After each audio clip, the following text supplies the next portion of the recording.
Hi, my name is Dr. Ilya Skolnikoff from Triad of Health, where we specialize in helping with infertility issues. We're an infertility clinic, or I should say a fertility clinic, and we're going to continue. We started with part one, the 14 causes of your infertility that your healthcare provider doesn't know about and can't help you with. Maybe they could help you with it if they knew about it, but probably not, because then they wouldn't have the therapies to help anyway. I'm not trying to be negative, I'm just explaining that that's the case. So in part one, we went over a little bit about the labs, functional lab testing versus conventional lab testing, conventional wisdom versus functional medicine wisdom. So these hormones, once they're made, let's take a hormone. I like the thyroid hormone for some reason. It's one of the things we really hone in on with patients, especially when they're infertile. It's almost always due to a thyroid condition. So with thyroid hormone, the body first needs to have iodine. Iodine is best sourced from fish. You could also get the iodine from seaweed and other sea type things, okay, but fish would make sense. Just living right next to the sea can help, even if you're not eating a lot of fish, because there can be iodine in the air, there can be iodine in the water, that kind of thing. Okay, so the other thing we need is a protein, or a variety of proteins, but a really good source of protein would be the same thing, fish. Okay, so fish is a great food for people who are having trouble with their thyroid. So we have the main two nutrients needed to make thyroid hormone, iodine and tyrosine, both found in fish. So I hope this is moderately helpful. And a lot of women who are not able to conceive, they're just really, really unhealthy, whether it's because they exercise too much or they're exposed to chemicals like exogenous hormones from birth control, for example, that they took when they were younger, can cause a woman to become really infertile. I mean, so infertile that they may not ever be able to get pregnant. At any rate, let's just go over this a little bit more. So the hormone in the thyroid gland, not a lot of the hormone is made, actually. Only about 7 or 10% of it. And then the rest of it's kind of shoved in, it's metabolized in different parts of the body. That's why I'm saying doing a blood lab may not be a good idea, because you have to look at a lot of things. So about 60% of the conversion of T4 to T3, T4 is inactive thyroid hormone, T3 is active thyroid hormone, takes place in the liver.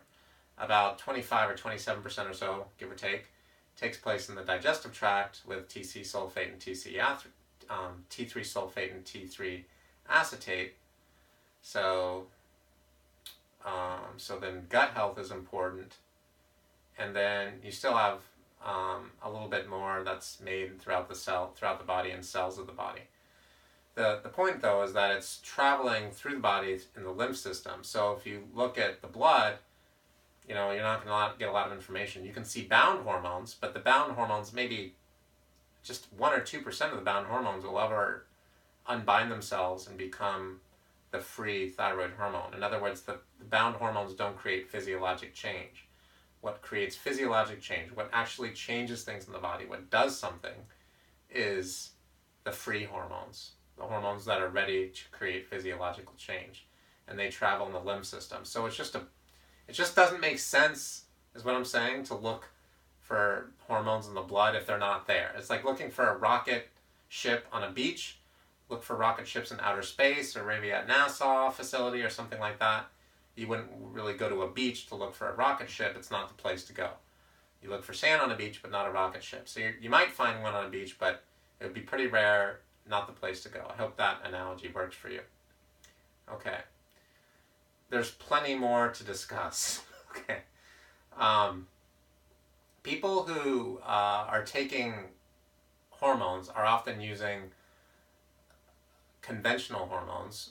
Conventional hormones are not really hormones. They're maybe a hormone for a horse, like Premarin, or a hormone that's made in a lab, like Progest. There's a thing called Progest. It's women use it. It's like a progesterone type thing that women get. in a store or from their doctor, but it's not progesterone. It's made in a lab. It's a chemical structure that's similar to progesterone, but when you do a lab test for these progestins, which are not progesterone, the progestins, it turns out that you don't see them in any kind of lab. So there's no way to measure them. There's no way to account for them. They create all kinds of nasty side effects in the body, and actually they don't create any side effects, simply the effects of these quote-unquote hormones, which are not hormones anyway. They're some kind of lab experiment, or horse hormones, like from horse urine they take Premarin. So the effects of these types of things, or birth control, for example, are all kinds of problems. So birth control is associated with B vitamin deficiencies. It's associated with all kinds of difficulties with being able to think clearly, foggy thinking. It's associated with increased uterine tract infections and vaginitis. Okay. Birth control is associated with infertility for sure, and birth defects even, so it's not so good. Birth control is associated with vascular problems. For example, it's associated with stroke, and for those women who both smoke and use birth control, they're at a very, very high rate for what's called a transient ischemic attack, which is going to be a brain injury, or some other vascular related injury or problem. And these are very, very common. So trying to kind of go over everything all at once. There's a lot to understand about infertility. But the most important, one of the most important things to know is that we can help you with all these things. Now, women get in the most trouble when it comes to their health, because a lot of the things that our society promotes are really unhealthy, unfortunately. So, for example, there's a lot of chemicals in hair care, body care, sun care tends to have chemicals in it that actually are associated with ovarian failure, believe it or not. It's very similar to pesticides. And then women also like to put things in their hair that tend to be toxic. They tend to wear nail polish that's toxic, hair color that's toxic. Oftentimes the water that they're drinking, not just women, everyone, tends to be not supportive of good health. And just the list goes on and on and on. So unhealthy woman, unhealthy pregnancy, unhealthy child, or not even an ability to have a healthy child. Of course, the man may also be a problem if his sperm is impotent, meaning not impotent, but I shouldn't really say that. If his sperm count is too low, meaning if there's not enough sperms for the amount of fluid released in the semen, then there may not be enough of the little sperms that penetrate the the egg that's released, and then a woman may not get pregnant that way. Sometimes a woman is incompatible with the sperm of their husband. Sometimes they're actually allergic to the sperm of their own husband. I mean, there's so many different things that can be related to infertility. It really needs to be addressed on a case-by-case basis. You can't just do a quick video and have it all kind of come together with you. You need an expert who really understands these things. And as you can see from these videos, I am that expert. We've helped a number of people, oftentimes just with making some basic dietary changes and helping women with more water and more protein.